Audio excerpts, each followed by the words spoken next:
Balance करायचं सवय लागली ना मग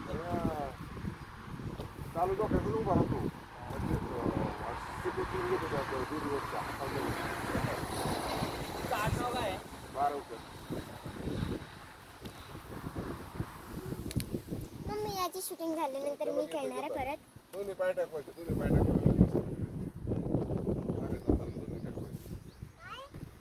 मागे जाताना दोन्ही टाकवायचे मग जोरात घेतात तू एकच पाय ठेवायचे.